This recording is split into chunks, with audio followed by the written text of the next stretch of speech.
Hello students, अब शुरू करते हैं। आज हम एक्सरसाइज 8.2। उससे पहले ट्रिग्नोमेट्रिक टेबल जानना ज़रूरी है। बेसिकली ट्रिग्नोमेट्रिक टेबल जो है वो आपको याद करना है। ट्रिग्नोमेट्रिक टेबल जो है वो जितने भी ट्रिग्नोमेट्रिक रेशियोज़ हैं उनकी कुछ स्पेसिफिक एंगल्स पे उनकी क्या वैल्यूज़ होती है वो आपको याद रखना है। और इस टेबल को हम बनाना सीख सकते हैं, और कभी ऐसे बिल्कुल आपको वैल्यूज़ नहीं याद आ रही है तो आप एंगल्स बना सकते हैं। आप जो भी एंगल्स की वैल्यू जो है वो कैलकुलेट कर सकते हैं।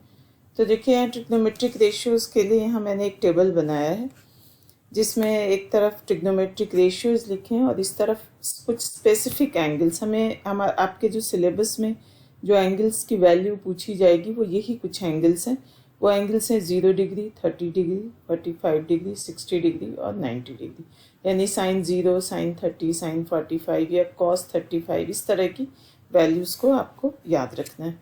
अब इन इस टेबल को बनाते कैसे हैं, तो इसमें हम क्या करते हैं, साइन से स्टार्ट करेंगे। और सबसे छोटा नंबर है 0, यहाँ 0 लिख दिया, अगला 1, नेक्स्ट 2, 3, 4।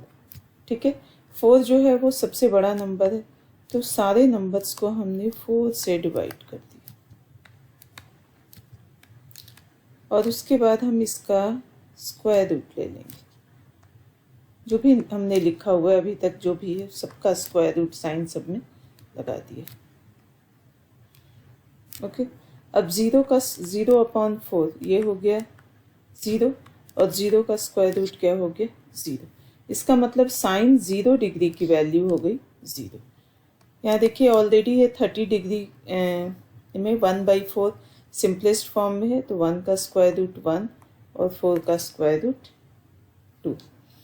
नेक्स्ट में ये सिंप्लीफाइड फॉर्म में लिख सकते हैं इसको 1/2, और ये हो जाएगा 1 का स्क्वायर रूट 1 और 2 का स्क्वायर रूट 2। ठीक है, 3/4 भी सिंप्लीफाइड फॉर्म में है, तो इसका स्क्वायर रूट 3 और 4 का स्क्वायर रूट 2। 4/4 1 और 1 का स्क्वायर रूट 1। तो ये हमारे पास वैल्यू आ गई। Sine of 0 degree 0, 30 degree 1/2, 45 degree 1/√2, 60 degree √3/2 and 90 degree 1। अब जब हम कॉस लेते हैं तो हम इस जस्ट टेबल को उलट देते हैं, यानी हम यहाँ से लिखना शुरू करेंगे। ठीक है, पहला इसको लिखेंगे, फिर इसको, फिर इसको, फिर इसको, फिर इसको। तो जब हमारे पास जो पहला टेबल में वैल्यू है, जो पहली वैल्यू है 0, उसमें ये वाली वैल्यू आ जाएगी, तो ये हो गया 1। ठीक है, अगले में आ गया √3/2, नेक्स्ट में आ गया 1/√2, नेक्स्ट में आ गया 1/2 and last is 0। So cos 0 degree की 1, 30 डिग्री √3/2, 45 डिग्री पे आप देख सकते हैं दोनों वैल्यू सेम है, 60 डिग्री पे 1/2, 90 डिग्री पे 0।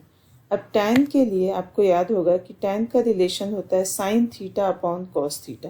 तो जो हमने ये दो वैल्यूज़ ली हैं, इन दोनों का हम को फ्रैक्शन में ले लेते हैं। तो पहला हो गया 0/1, यहाँ हम लिख सकते हैं 1/2 अपॉन √3/2।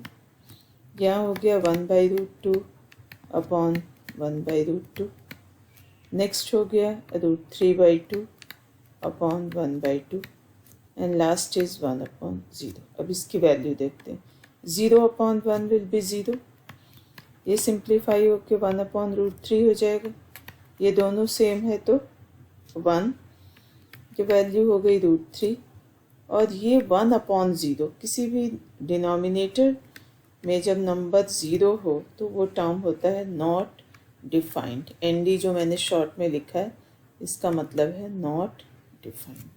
ठीक है, अब कॉसेक आपको पता है साइन का रेसिप्रोकल होता है, तो जो भी नंबर हमने यहाँ लिखा है इसका रेसिप्रोकल, तो 0 का रेसिप्रोकल हम क्या लिखेंगे, 0 का रेसिप्रोकल हम लिखेंगे 1/0।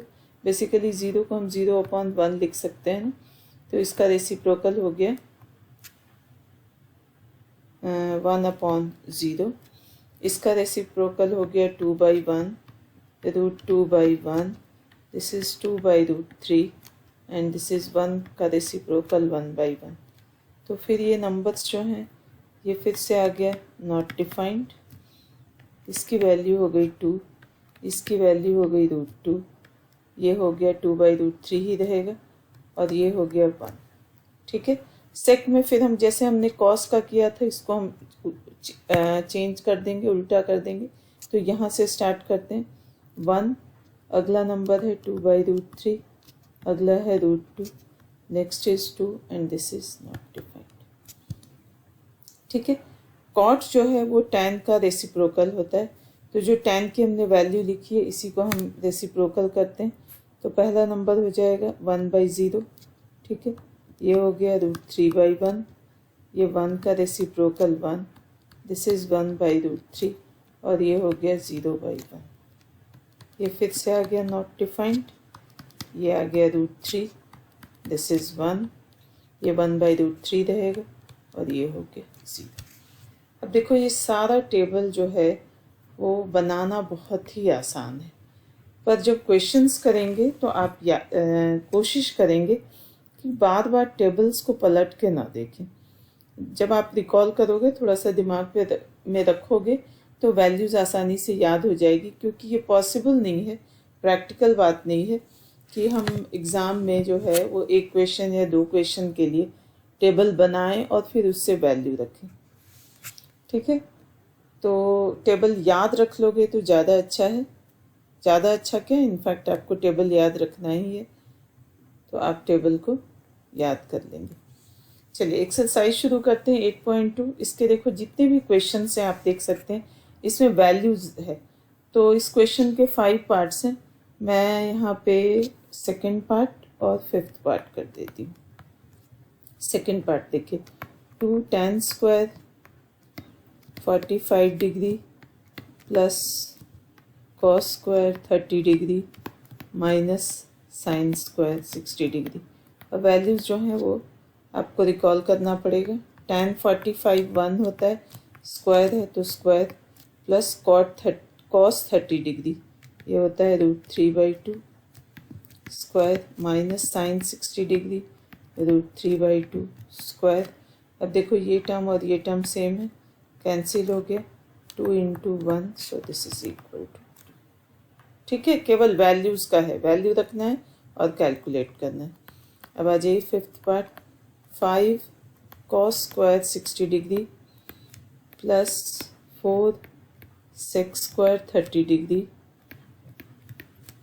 Minus tan² 45 degree upon sin² 30 degree plus cos² 30 degree. इसमें बहुत सारी वैल्यूज़ आ गई, इसलिए मैंने ये क्वेश्चन ले लिया। 5 cos 60 डिग्री 1/2 इसका स्क्वायर प्लस 4 sec 30, देखो cos 30 √3/2 होता है, तो ये हो जाता है 2/√3 स्क्वायर माइनस tan 45 1 का स्क्वायर अपॉन sin 30 1/2 का स्क्वायर cos 30 √3/2 का स्क्वायर। हमने वैल्यूज़ रखी है, हर वैल्यू के लिए मार्क्स अलॉटेड होता है, तो एक वैल्यू भी गलत होगी पूरा क्वेश्चन गलत हो जाएगा। तो ये हो गया 5 × 1/4 प्लस 4 × 4/3 माइनस 1, और नीचे डिनोमिनेटर में 1/4 प्लस 3/4। अब आप इसको सॉल्व कर लो। ऊपर देखिए हम एलसीएम ले सकते हैं 4 और 3 का, 12, तो ये हो जाएगा 15 प्लस ये 16 और 64। ठीक है, ये 16/3 हो गया, तो 3 से किया 64 माइनस 12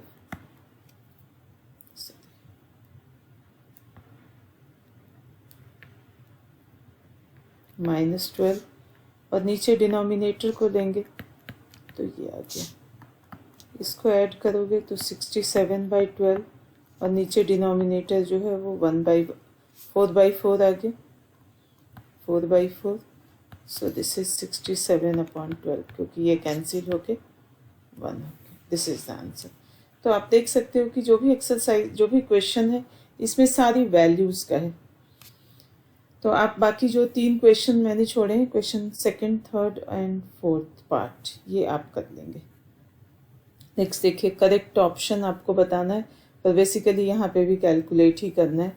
यह है फर्स्ट क्वेश्चन है, मैं आपको चलिए फर्स्ट पार्ट बताती हूँ। tan 30 डिग्री, tan 30 डिग्री क्या होता है, √3, 1/√3 अपॉन 1 प्लस tan 30 डिग्री का स्क्वायर, ये इसकी वैल्यू कैलकुलेट करना है। ये हो गया 2/√3 और नीचे इसको करोगे तो 1 प्लस 1/3 हो गया, सो दिस इज 2/√3 और नीचे हम इसको सॉल्व करेंगे तो ये आ गया 4/3। अब देखो 2/√3 इंटू 3/4, ये कैंसिल हो गया 2 और इसको हम कैंसिल करके √3 लिख सकते हैं। अब √3/2 आ गया, पर यहाँ वैल्यू जिसमें है तो √3/2 किसकी वैल्यू होती है, sin 60 डिग्री की। ओके, सेकेंड क्वेश्चन हो जाएगा, tan 45 की वैल्यू रखनी है, बस tan 45 की वैल्यू रख के और उसके बाद इसको चेक करना है। क्वेश्चन नंबर थर्ड जो है, ये कब ट्रू होगा, sin 2a and 2 sin a, जब a की वैल्यू 0 है। अब फोर्थ पार्ट में देखो 2 tan 30 डिग्री, फिर से यही वाला क्वेश्चन आ गया। ओके, सेम क्वेश्चन आ गया, तो यहाँ पे भी वैल्यू √3/2 है। अब √3/2 देखो किसकी, इसकी वैल्यू नहीं, इसकी वैल्यू है, तो ये दोनों क्वेश्चन रिपीट हो गए, सेम ही। सो अगेन सॉरी 60 डिग्री, ठीक है। एक सेकेंड पार्ट छोड़ा है, इसको आप देख लेंगे, ये बहुत ही सिंपल है, एक वैल्यू रखनी। नेक्स्ट देखो यहाँ क्वेश्चन दिया हुआ है,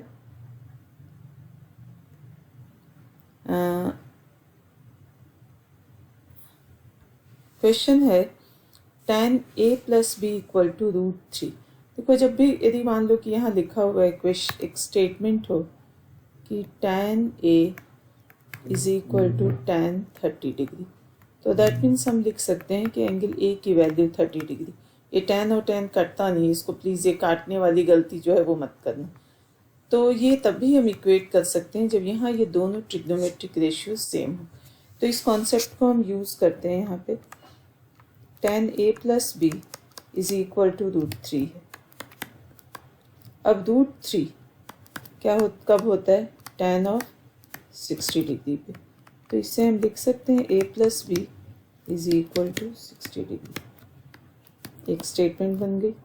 दूसरा स्टेटमेंट है tan ऑफ a - b = 1/√3। अब 1/√3 की tan में कहाँ वैल्यू होती है, tan 30 डिग्री, तो tan 30 डिग्री से इसको हम इक्वेट करते हैं = tan 30 degree. So that means a - b की वैल्यू हो गई 30 डिग्री। ये दो स्टेटमेंट आ गए, ये दो लीनियर इक्वेशन है, इनको हम सॉल्व कर लेते हैं और इससे a और b की वैल्यू निकाल लेते हैं। From 1 and 2, a + b = 60 degree, a - b = 30 degree. So b and b get cancelled, 2a = 90 degree, तो a की वैल्यू हो जाएगी 45 डिग्री। अब इक्वेशन 1 से हम वैल्यू रख लेते हैं 45 डिग्री प्लस b = 60 डिग्री, तो b की वैल्यू हो जाएगी 15 डिग्री। ठीक है, यहाँ एक कंडीशन भी दिया हुआ है क्वेश्चन के लास्ट में कि a greater than b and a + b is less than equal to 90 degree. तो आप देखो ऐड करोगे 60 डिग्री तो 90 डिग्री। ठीक है, a और b की वैल्यू निकालनी थी। अब एक लास्ट क्वेश्चन बचा हुआ है जो कि ट्रू फॉल्स है। इसमें आपको टेबल को रिकॉल करना पड़ेगा। टेबल आप रिकॉल करेंगे और उसी टेबल के हिसाब से ही हम डिस्कस करते हैं। पहला देखो, फर्स्ट जो है sin a + b = sin a + sin b। अब यदि आप a की वैल्यू 30 डिग्री लो और b की वैल्यू 60 डिग्री हम लेते हैं, तो sin a + b का मतलब क्या हो जाएगा, sin 90 degree. sin a + b का मतलब sin 90 डिग्री, और sin 90 डिग्री होता है 1। लेकिन यदि आप अलग अलग करें तो साइन ए 30 डिग्री 1/2 और 60 डिग्री √3/2, इस ये जो है ये कभी भी 1 के बराबर नहीं होगा, तो ये स्टेटमेंट है फॉल्स। नेक्स्ट है साइन थीटा की वैल्यू इंक्रीज करती है जैसे जैसे थीटा इंक्रीज करता है। अब आपके सामने मैं टेबल फिर से खोल रही हूँ। देखिए आप इस टेबल में देख सकते हैं जैसे जैसे मिनिमम वैल्यू 0 थी और मैक्सिमम 1, हम जैसे जैसे आगे बढ़ते जा रहे हैं वैल्यू जो है इंक्रीज कर रही है। तो जो लास्ट ऑप्शन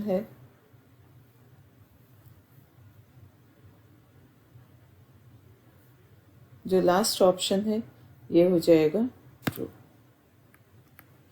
कॉस थीटा की वैल्यू नहीं, ये डिक्रीज करती है, इसको हम जस्ट उल्टा लिखते हैं। This is false. Sine theta is equal to cos theta for all values, false, केवल 45 डिग्री पे होता है। Cot A is not defined at for A equal to 0, cot 0 की वैल्यू। अब देखो फिर से टेबल आपके सामने दिखा रही हूँ, कॉट 0 नॉट डिफाइंड, तो ये स्टेटमेंट क्या हो जाएगा true. So this statement is true. तो ये आपका छोटा सा एक्सरसाइज था। एक दो क्वेश्चन के कुछ पार्ट्स मैंने आपके लिए छोड़े हैं, इसको आप पूरा कर लेना और उसके बाद हम नेक्स्ट एक्सरसाइज करेंगे जो कि कॉम्प्लीमेंट्री एंगल पे बेस्ड है, उसको हम नेक्स्ट क्लास में करते हैं। Okay, thank you.